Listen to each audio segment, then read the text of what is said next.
Hi, welcome to the Gamesplainer. I'm Jeff the Gamesplainer and today I'm Gamesplaining on Mars. So there is a lot going on on Mars. As you can see, it's an extraordinarily large board and there's a heap happening. The very first thing that will happen in any game is you'll select at what order you are going. You'll notice there are little benefits.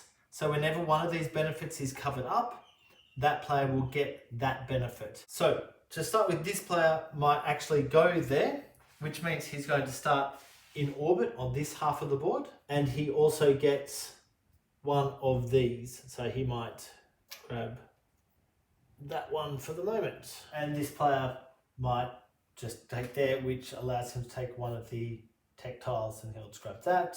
And placing that in either position allows him to take some extra stuff. So he gets an extra crystal, there gets an extra resource from over here, and he might grab the other oxygen that's over there. Once you've got your position for your starting, that tells you which part of the board you're going to play in. In order to change parts of the board, you need to catch a trip with the shuttle. So because this is starting over here, the last player, by the way, chooses the starting position here or here. Because they're starting here, these guys could do one of the actions there and then catch the shuttle to be able to do these actions next turn. Or not catch the shuttle to stay up here and do more of these actions. And there are some things that happen as the shuttle goes from orbit to the planet back to orbit. You'll notice there's some other spots 2 and 3. As this heads up, that will uncover 2, which means that each time that shuttle travels, it will go to 2. And then a round happens, it moves down to 1. A round happens, then it comes out to 2. Now that you've got the basics of that, let's go to how to score, what's going to happen at the end, because I think that's actually a really important part of this game, is understanding that final endgame-ness. You're going to get points for having cubes here. You'll gain cubes here when you move those around. So if you can move all 5 or have all 5 up there, that will get you 11 points. If you only got 1 up there, that's only going to get 1 point. You'll have 3 points for each spaceship that you've moved across and that's sitting in this space. You will return all of your colonists to the board and basically filling up as much space starting in the bottom, of course, as you can. And whatever number the colonist is, so this one's on 6, if you have them over here, it'll be on 10. If you can get them up the top, it'll be 21. These tech tiles get you points depending on how far along this track they are at the end, and that's marked down the bottom here. For each of these blueprints, they have points there. So if they have been upgraded, then you'll get a positive. If you've got this card and you haven't done the upgrade, then you'll lose that number of points. 3 points for the lower level and 5 points for the higher level. Each scientist that you have, these guys are the scientists, get you 3 points for each advanced building on the board of their type. And it doesn't matter who has built them. If they've been advanced, then that's going to get that scientist 3 points. And then your contract cards as well will gain or lose points whether you have completed them or not. So there's a lot going on. There's a lot of points at the end of the game. How do we get there? Okay, so let's run through what each element does. Let's start in orbit. So that's down the outside track here. First up, we have the landing pod, which allows you, when you do this action, allows you just to jump straight back to Mars, and you follow the steps, but you wouldn't place one of the discovery tiles. That doesn't feel like an anything action at the moment. Once you're into the game, you can find value in that. Basically, if this is there, that'll allow you to get back to Mars to be able to do stuff on future actions. This one, notice there is a red astronaut, and what that's saying is when you do something that needs the red astronaut, you'll pay an astronaut. The reason for that is if someone else now does that action, that's now going to cost them to actually do the action. And that's the same with any of these red colonist spots around the board. You leave your guys there, by the way. They get cleaned up as you're traveling back to this position. So these guys here are in orbit, they stay in orbit. I move down to do stuff on Mars. When I move back, that's when they come back to my board. So to do this action, it would cost the Aqua player 1 crystal to do that, or they would have to move one of their workers across into that space to be able to use it. If you're playing a 3 or 4 player game, there's other players' colours up there. It's for each other player that's there. If you're playing just a 2 player game, it's for each guy that's there. So if purple wants to send another guy here in a future turn, it would actually cost him 2 crystals to go there. What that does is it allows whoever is taking that action to choose one of these cards. So he might grab that one just for example. He'll gain the resource, put that next to his mat, and put a marker on it. Now, be aware that he can only have, at the moment, a maximum of 2 resources here. Once he clears one of them, that will allow him to have a 3rd resource, 4th, 5th, 6th. So it may not be in his interest to take that one. He might rather take that one, which will gain him a water. What he's saying by taking this is that he's going to upgrade a water building by taking the upgrade action, and I'll talk more about that when we get back down onto Mars of what that actually means. This action, you'll notice there's little Aqua Guys at the bottom. What the Aqua Guys at the bottom mean is I can release one more guy to be able to basically do the action twice or 3 times, however many guys I put down there. Each action does something slightly different, but that's the kind of idea of it. So here you take a 2nd card for each guy that's put down.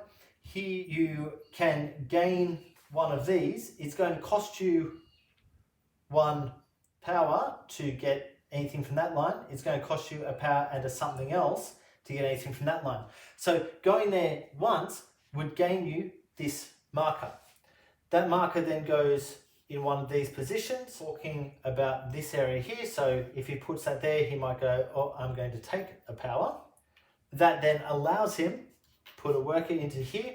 So let's move that across to spend a power to grab, let's say this one. And that gains him a crystal. What this area of your board does is it tells you how big a space can be built on Mars. So at the moment you can have a size 1 of the water and a size 1 of this one. I think that's oxygen. So the next one, he would have to have guys there, take one across. It's the same red thing. You can spend extra guys to do the action more than once if you wish.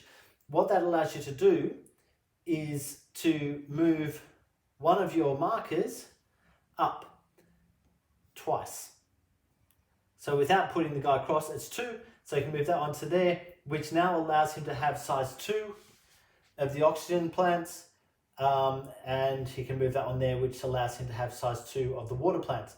But it will cost 1 resource for each of those movements.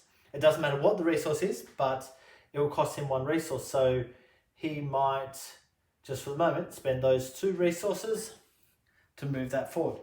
And that will happen all the way through.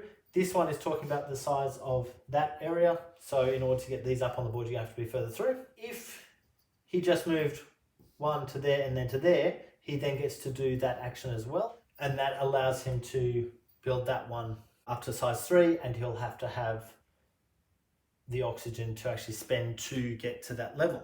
If you do spend a colonist to work on it, you would get 1 more movement through that, not 2. The last one here is to take elements from the available stuff. That doesn't get refilled for a while. There's a point in the game where stuff does get refilled, but not for a while. So pretty much whenever this moves down, that's when stuff gets refilled. That will move down because one of these 3 cards has been completed, or this has moved up, revealing that, saying, hey, move the thing down. And this is actually how the game finishes, by the way. When you fulfill something here, you move that marker down, 1 or 2, doesn't matter how many you've done. When you fulfill that, move that down, move that down. When this one gets down to 0, or any of them get to 0, that then moves that down 1 thing. So either by completing all 3 of these, or by moving up to the top, so it's moved it down 1, and completing 1 of them, that is how the game finishes. Okay, at the end of that turn, the rocket ship comes down to Mars. If you can choose to travel on it, or you can choose to not travel on it. So let's say, for example, this guy chooses to travel on it, he's going to stay there.